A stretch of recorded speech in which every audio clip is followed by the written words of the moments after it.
Hello everyone, I hope आप सभी लोग अच्छे होंगे। आज मैं आ गई हूँ आपके पास एक न्यू वीडियो लेके जो कि हमारी साइकोलॉजी से रिलेटेड है।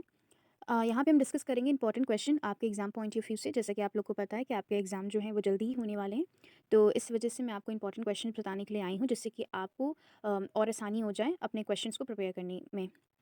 तो यहाँ पे जैसे कि आपको पता है 10 क्वेश्चंस आते हैं, 5 क्वेश्चंस आपको अटेम्प्ट करने पड़ते हैं और 16 मार्क्स का आपका एक क्वेश्चन होता है। सो सबसे पहला क्वेश्चन है यहाँ पे हमारा, explain the concept of educational psychology and discuss the relationship between education and psychology. Most important question, ये क्वेश्चन आपको पेपर में रखा हुआ मिलेगा, क्योंकि ये क्वेश्चन बहुत ही इंपॉर्टेंट है और रिपीटेडली पूछा जाता है हर बार, चाहे वो बीएड में हो चाहे वो बीएलएड में हो, ये हर बार पूछा जाता है। और हमारा ये जो मीनिंग, नेचर, स्कोप और जो कैरेक्टरिस्टिक्स ये एजुकेशन साइकोलॉजी के हैं वो फर्स्ट यूनिट में ही है, तो इस वजह से बहुत इंपॉर्टेंट क्वेश्चन है। इसको आप ज़रूर से प्रिपेयर करिएगा, चाहे वो हिंदी मीडियम के बच्चे हो चाहे वो इंग्लिश मीडियम के बच्चे हो। इनको आप अच्छे से प्रिपेयर करके आप इसका फ्लो चार्ट वगैरह अच्छे से बनाइएगा। इसकी मैंने वीडियो भी अपने चैनल पे अपलोड करी हुई है। सेकंड क्वेश्चन है हमारा, again most important, differentiate between growth and development, discuss the factor influencing development. यहाँ पे आपको डिफरेंस बताना है ग्रोथ एंड डेवलपमेंट में, और कौन कौन से फैक्टर हैं जो कि इन्फ्लुएंस करते हैं, जो कि इफेक्ट करते हैं डेवलपमेंट में। तो सबसे पहले आप यहाँ पे आप ग्रोथ का पहले मीनिंग बताओगे, फिर उसके कुछ कैरेक्टरिस्टिक्स बताओगे। उसके बाद में आप डेवलपमेंट को मीनिंग बताओगे, उसकी डेफिनेशन बताओगे, फिर कैरेक्टरिस्टिक्स बताओगे। दोनों को जब आप डिफ़ाइन कर लोगे, फिर उसके बाद में आप डिफ़रेंशिएट करोगे, और डिफ़रेंशिएट करने के बाद में इसके बाद में आप फैक्टर्स बताओगे, कौन कौन से फैक्टर्स हैं जो कि इन्फ्लुएंस करते हैं डेवलपमेंट को, जिससे कि आपका 5 टू 6 पेज में आंसर जो है वो रेडी हो जाएगा। क्योंकि ऐसे डिफ़रेंशिएट आई थिंक 5 टू 6 होते हैं, या मैक्सिमम आप 10 भी कर सकते हो, तो आपका 1 डेढ़ पेज में डिफ़रेंशिएट हो जाएगा। फिर उसके बाद में फैक्टर्स बहुत ही कह सकती हूँ कि मैं 5 टू 6 हो जाएंगे, तो वो कहीं ना कहीं शॉर्ट आंसर में बनता है। तो इसीलिए मैं आपको बता रही हूँ, आपको पहले ग्रोथ को थोड़ा सा डिस्क्राइब कर देना, मीनिंग बता देना, उसके बाद में डेवलपमेंट को डिस्क्राइब कर दीजिएगा आप लोग अच्छे से। फिर डिफरेंशिएट बताइएगा, फिर आप फैक्टर्स को बताइएगा, डिस्कस करिएगा। ये भी बहुत इंपॉर्टेंट है। आपकी यूनिट 1 में 2 क्वेश्चंस बहुत ही इंपॉर्टेंट है, एक तो आपका मीनिंग नेचर, दूसरा आपका ग्रोथ एंड डेवलपमेंट वाला। ये क्वेश्चन जो है वो थोड़ा सा बदल के भी पूछा जा सकता है, बट आपका आंसर वही होगा। What are the main characteristics of adolescence? Describe the role of teacher in the reference to deal with the strain and stress caused by development changes. ये क्वेश्चन आ भी सकता है, नहीं भी आ सकता है। मैं इसको कंसीडर इतना इंपॉर्टेंट नहीं करूँगी, क्योंकि ये रिपीटेडली नहीं पूछा गया है, इस बार ये पूछ लिया गया है आपको। तो यहाँ पे आप बता दीजिएगा अगर आपने क्वेश्चन को अच्छे से पढ़ा होगा। सो वो बच्चे इस क्वेश्चन को ज़रूर से अटेम्प्ट करिएगा। इसमें आपको एडोलसेंस के बारे में बताना है, फिर आपको कैरेक्टरिस्टिक्स के बारे में बताना है, फिर क्या रोल होता है टीचर का, कि वो कैसे बच्चे को मतलब डील करती है इन सब चीज़ों में। सो यहाँ पे वो आपको डिस्कस करना है। अगर आपको क्वेश्चन ये बहुत अच्छे से तरीके से आता है, तो ही आप इसको अटेम्प्ट करिएगा।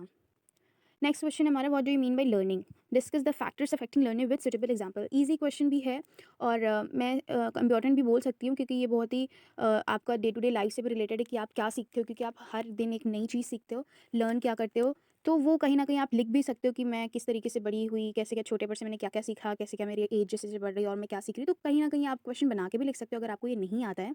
और कौन कौन से फैक्टर्स अफेक्ट करते हैं हमारी लर्निंग को, वो भी आप यहाँ पे बता सकते हो। तो ये क्वेश्चन भी पूछा जाता है, इसको आप प्रिपेयर कर सकते हो।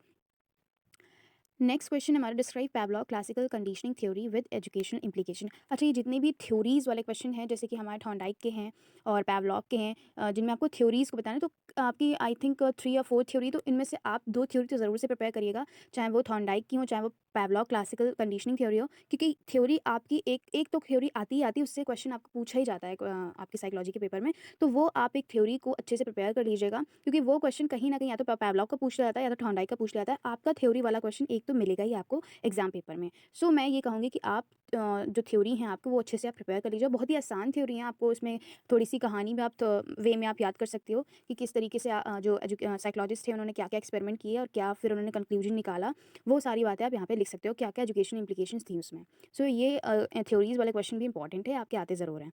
6 क्वेश्चन है हमारा, what do you mean by transfer of learning, describe the various series of transfer of learning. इसमें भी आपको अच्छा सा कंटेंट मिल सकता है।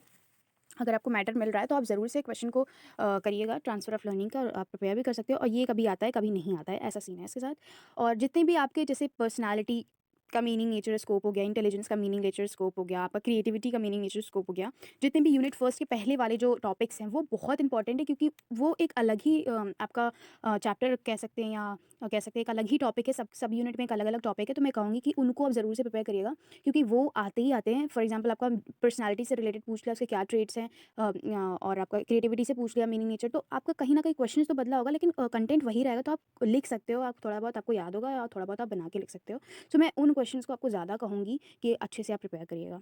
फिर हमारा देखिए 7th क्वेश्चन वही पूछ लिया गया, define personality explain trade approach given by cattle. Cattle के ने क्या ट्रेड अप्रोच दिए थे पर्सनैलिटी के लिए, यहाँ पे आपको बताना है और यहाँ पे आपको पर्सनैलिटी को डिफाइन करना है। तो अगेन मैं कहूँगी मीनिंग डिफाइन करिएगा, डेफिनेशन डिफाइन करिएगा, उसके बाद में कैरेक्टरिस्टिक्स बता दीजिएगा, फ्लो चार्ट ज़रूर से बनाइएगा, फिर यहाँ पे आप कैटल ने जो कहा है वो एक्सप्लेन कर दीजिएगा।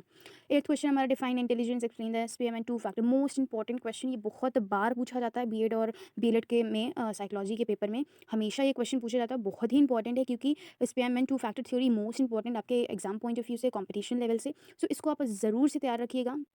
मैं आपको पर्सनली बोल रही हूँ, ये क्वेश्चन आता ही आता है। यहाँ पे 9th क्वेश्चन, यहाँ पे आप इसका एक डायग्राम भी है जो 3 सर्कल में बनाया जाता है, वो आप ज़रूर से बनाइएगा, आपको बहुत अच्छे मार्क्स मिलेंगे। Explain the meaning of creativity and differentiate it from intelligence. यहाँ पे 4th यूनिट से है आई थिंक ये क्वेश्चन। यहाँ पे आपको क्रिएटिविटी को डिफाइन करना है, तो आप यहाँ पे मीनिंग बताओगे, डेफिनेशन बताओगे, थोड़ा सा इसको फ्लो चार्ट के थ्रू आप रिप्रेजेंट कर दोगे कैरेक्टरिस्टिक्स इसके, फिर उसके बाद में थोड़ा सा इंटेलिजेंस के बारे में बताओगे, तब इसको आप डिफ्रेंशिएट कर देना कि क्रिएटिविटी कैसे डिफरेंस है, वो इंटेलिजेंस से अलग है। सो ये क्वेश्चन भी पूछा जाता है। What are the various method of fostering creativity discuss one in detail. ये कभी कभी पूछा जाता है, कभी कभी नहीं पूछा जाता, तो मैं इसको मोस्ट इंपॉर्टेंट तो नहीं बोलूँगी, बट इसको आप प्रिपेयर कर लीजिएगा। आपका ये मतलब मोटिव होना चाहिए कि आपको 5 क्वेश्चन तो प्रिपेयर ही होने चाहिए आपके पक्के वाले। और 5 क्वेश्चन में आप ये कर सकते हो कि सबसे पहले आपने meaning, nature, scope of education, psychology का आप कर लो, फिर ग्रोथ एंड डेवलपमेंट से कर लो, फिर आप उसकी पर्सनैलिटी का मीनिंग, नेचर, कैरेक्टरिस्टिक्स आप तैयार कर लो अच्छे से। इंटेलिजेंस की टू स्पेम एंड टू फैक्टर थ्योरी बहुत इंपॉर्टेंट है, उसको आप कर लो। और अगेन आप क्रिएटिविटी वाला भी क्वेश्चन कर सकते हो, वो भी पूछा जाता है। और बाकी आपका थ्योरी वाला तो भी इंपॉर्टेंट है, थ्योरी में से आप एक क्वेश्चन कर लो, क्योंकि साइकोलॉजी के टॉपिक्स आपके ऐसे हैं ना कि वो सारे ही टॉपिक्स इंपॉर्टेंट है, तो हम ये नहीं प्रिडिक्ट कर सकते हैं कि ये वाला कम इंपॉर्टेंट है, ये वाला ज़्यादा इंपॉर्टेंट है, क्योंकि आपके सारे ही जो टॉपिक्स हैं वो एग्जाम पॉइंट ऑफ व्यू से कह लें, आप कॉम्पिटिशन लेवल से कह लें, बहुत इंपॉर्टेंट टॉपिक्स है। हर एक टॉपिक वहाँ का बहुत इंपॉर्टेंट है, हर एक यूनिट बहुत इंपॉर्टेंट है। तो मैं ये नहीं कहूँगी कि ये यूनिट कम लेस इंपॉर्टेंट है या ये यूनिट बहुत ज़्यादा है। सारे ही क्वेश्चन यहाँ पे पुट अप हो सकते हैं आपके एग्जाम पेपर में, लेकिन मोस्ट इंपॉर्टेंट इतने तो आप कर नहीं सकते, इतना तो टाइम भी नहीं होता है। सो मैं आपसे यही कहूँगी कि ये क्वेश्चन आप प्रिपेयर कर लेना। वीडियो अच्छी लगे लाइक कमेंट शेयर ज़रूर करना। अगर आपको और भी क्वेश्चन पेपर चाहिए, हाँ, इंग्लिश हिंदी के, तो आप मुझे वो भी कमेंट सेक्शन में कमेंट करके बता सकते हो, मैं उनकी भी वीडियो आपके लिए लेके आऊँगी। Thanks for the watching this video.